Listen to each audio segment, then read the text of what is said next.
ನನ್ನ ಮುದ್ದು ನೀನು, ನನ್ನ ಬಂಗಾರ ನೀನು ಅಲ್ವಾ? ಬಾ ಬಾ ಬಾ. ಏ ಬಿಡು ಬಿಡು, ಜಾಣ ಮರಿ ನೀನು.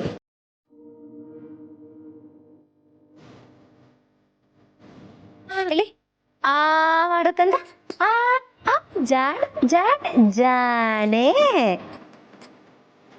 ನೀನು ಔಷಧಿ ಕುಡಿದು ಬೇಗ ಹುಷಾರಾಗಬೇಕು. ಇವತ್ತು ನಾವು ಸ್ವಲ್ಪ ಅದರಲ್ಲೇ ತಪ್ಪಿಸ್ಕೊಂಡ್ವಿ. ನಾವು ಸ್ವಲ್ಪ ಯಾಮಾರಿದ್ರು ಆ ಮಾಧವನ ಹತ್ರ ಸಿಕ್ಕ ಹಾಕೊಂಡ್ಬಿಡ್ತಿದ್ವಿ. ಆಮೇಲೆ ನಿನ್ನನ್ನ ನನ್ನಿಂದ ಕಿತ್ಕೊಂಡು ಹೋಗ್ಬಿಡ್ತಿದ್ರು. ನೀನ್ ನನ್ನಿಂದ ದೂರ ಆಗ್ಬಿಡ್ತಿದ್ದೆ. ಅಬ್ಬ, ನನ್ನ ಅದೃಷ್ಟ ಚೆನ್ನಾಗಿತ್ತು. ಆ ಮಾಧವ ನಮ್ಮನ್ನ ನೋಡೋಕ್ಕಿಂತ ಮುಂಚೆನೆ ನಾವಲ್ಲಿಂದ ಹೊರಟ್ಬಿಟ್ವಿ. ಹಾಸ್ಪಿಟಲ್ನಲ್ಲಿ ಡಾಕ್ಟ್ರ್ ಮಾತು ಕೇಳಿ ನಿನಗೇನಾಗುತ್ತೋ ಏನು ಅಂತ ನನಗೆ ತುಂಬ ಭಯ ಆಗ್ಬಿಟ್ಟಿತ್ತು. ಡಾಕ್ಟ್ರ್ ಯಾವಾಗ ನಿನ್ನ ಪ್ರಾಣಕ್ಕೇನು ಅಪಾಯ ಇಲ್ಲ ಅಂತ ಹೇಳಿದ್ರೋ ಆಗಲೇ ನನಗೆ ಸಮಾಧಾನ ಆಗಿತ್ತು. ನೀನೇನು ಯೋಚನೆ ಮಾಡಬೇಡ. ನನಗೆಷ್ಟೇ ಕಷ್ಟ ಆದರೂ ಸರಿ, ಎಷ್ಟು ದುಡ್ಡು ಖರ್ಚಾದರೂ ಸರಿ, ನಾನು ನಿನ್ನನ್ನು ಉಳಿಸ್ಕೋತೀನಿ. ನಿನಗೆ ಒಳ್ಳೆ ಟ್ರೀಟ್ಮೆಂಟ್ ಕೊಡಿಸ್ತೀನಿ.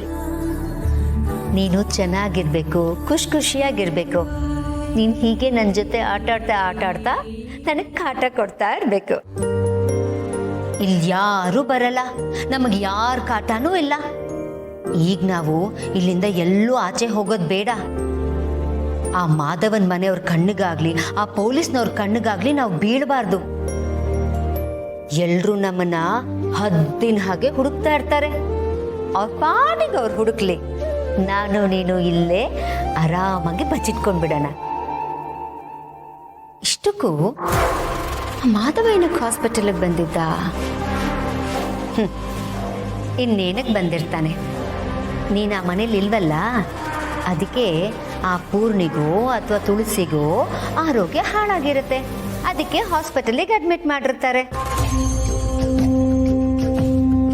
ನೀನಿಲ್ಲ ಅನ್ನೋ ಕೊರಗಲ್ಲಿ ಅವರಿಬ್ರು ಇಷ್ಟೊತ್ತಿಗಾಗ್ಲೇ ಕೋಮಾಗಿ ಹೋಗಿರ್ಬೋದು ಅಥವಾ ಹುಚ್ಚರಾಗಿರ್ಬೋದು.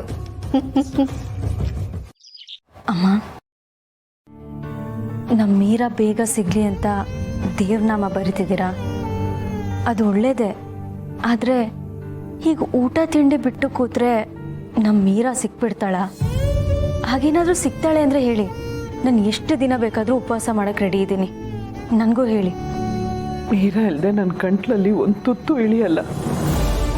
ಪ್ರತಿ ಕ್ಷಣನೂ ಅವಳೇ ನೆನಪಾಗ್ತಾ ಇದ್ದಾಳೆ. ಶಾರ್ವರಿ ಹತ್ರ ಒಂದು ಬಿಡುಗಾಸು ಇಲ್ವಂತೆ. ಅಂಥದ್ರಲ್ಲಿ ಅವಳು ನಮ್ಮ ಮೀರನ್ ಹೊಟ್ಟೆಗಾಗ್ತಾಳ.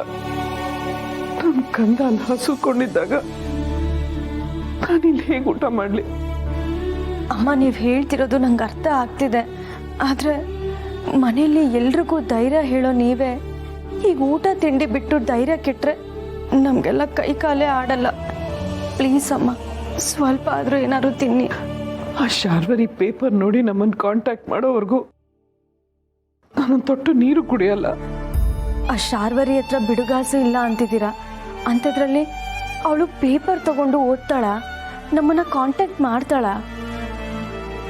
ಆ ದೇವ್ರೆ ರಾಧಾ ಅನ್ನೋ ಹೆಸರಲ್ಲಿ ಶರ್ಮಿಳನ್ನ ನಮ್ಮ ಮನೆಗೆ ಕಳಿಸಿ ನಮ್ಮ ಎಲ್ಲ ಸಮಸ್ಯೆಗಳಿಗೂ ಅವರೇ ಪರಿಹಾರ ಅಂತ ದಾರಿ ತೋರಿಸಿದ್ದಾನೆ. ನಾವು ಅವಳ ಫೋಟೋ ಪೇಪರಲ್ಲಿ ಹಾಕಾಗಿದೆ.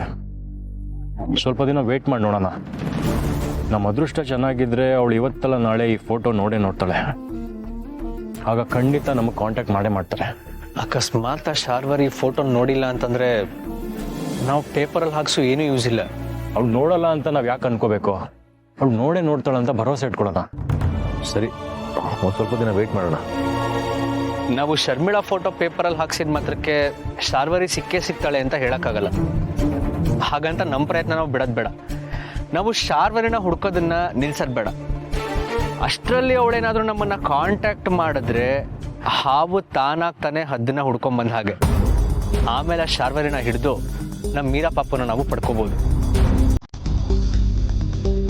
ಮೀರಾ ಪಾಪು ಹೆಸರು ಕೇಳಿದ್ರೇ ಉಸಿರು ನಿಂತೋಗೋ ಥರ ಆಗತ್ತೆ. ಮಗು ಮನೇಲಿಲ್ಲದೆ ಮನೆ ಬಿಕ್ಕೋ ಅಂತಿದೆ. ಎಲ್ರ ಮನಸ್ಸು ಹಾಳಾಗಿದೆ. ಆರೋಗ್ಯ ಕೆಟ್ಟಿದೆ. ಹೇಗಾದರೂ ಮಾಡಿ ಆ ಶಾರ್ವರಿನ ನಮ್ಮ ಕೈ ವಶ ಮಾಡಿಕೊಂಡು ಮಗುನ ಕಾಪಾಡ್ಕೋಬೇಕು.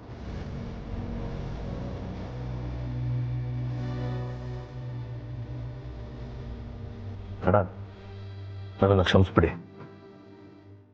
ಕ್ಷಮಿಸೋದ? ಯಾಕೆ? ನಿಮಗೆ ಕೊಟ್ಟಿದ್ದ ಮಾತನ್ನ ಮುಗಿಸ್ಕೊಳಕ್ಕಾಗಲಿಲ್ಲ. ಮೀರಾ ಎಲ್ಲೇ ಇದ್ರೂ ಹುಡುಕಿ ನಿಮಗೆ ಒಪ್ಪಿಸ್ತೀನಿ ಅಂತ ಭಾಷೆ ಕೊಟ್ಟಿದ್ದೆ. ಆದರೆ ನನ್ನ ಮಾತನ್ನ ಉಳಿಸ್ಕೊಳಕ್ಕಾಗಲಿಲ್ಲ. ನನ್ನ ಮೇಲೆ ನನಗೆ ಕೋಪ ಬರ್ತಾ ಇದೆ, ಬೇಸರ ಆಗ್ತಾ ಇದೆ. ನೀನು ನಮ್ಮ ಮೀರನ ಹುಡುಕಕ್ಕೆ ಎಷ್ಟು ಕಷ್ಟಪಟ್ಟಿದ್ಯಾ, ಎಲ್ಲೆಲ್ಲಿ ಅಲ್ದಾಡಿದ್ಯಾ ಅಂತ ನನಗೆ ಗೊತ್ತು. ನೀನು ನಿನ್ನ ಪ್ರಯತ್ನ ಪಟ್ಟಿದ್ಯಾ, ಆದರೆ ಫಲ ಸಿಕ್ಕಿಲ್ಲ. ನೀನು ಬೇಜಾರು ಮಾಡ್ಕೋಬೇಡ. ನನ್ನಿಂದನೂ ನಮ್ಮ ಪಾಪನ ಹುಡುಕಕ್ಕಾಗಲಿಲ್ಲ. ಮೀರಾ ಇಲ್ಲದೆ ನೀನು, ಅಪ್ಪ, ಅಮ್ಮ, ಅತ್ತಿಗೆ ಎಲ್ಲ ಅನುಭವಿಸ್ತಾರೋ ನೋವನ್ನ ನನ್ನ ಕೈಯಿಂದ ನೋಡೋಕ್ಕಾಗ್ತಿಲ್ಲ. ಆದರೆ ನಮ್ಮ ದುರ್ವಿಧಿ, ಮೀರಾ ಪಾಪು ಹಾಸ್ಪಿಟಲಲ್ಲಿ ನಮ್ಮ ಪಕ್ಕದಲ್ಲೇ ಇದ್ರು ನಮಗೆ ಕಂಡುಹಿಡಿಯೋಕ್ಕಾಗಲಿಲ್ಲ. ಸರ್, ಆ ಮಗುಗೆ ಪುನರ್ಜೀವ ಕೊಟ್ಟವ್ರು ನೀವು ಸಹಾಯ ಮಾಡಿ ಆ ಮಗು ಜೀವ ಕಾಪಾಡಿದ್ದೀರಾ. ಖಂಡಿತವಾಗ್ಲೂ ನೀವು ಆ ಮಗುನ ನೋಡ್ಬೋದು. ದಯವಿಟ್ಟು ಬನ್ನಿ ಸರ್.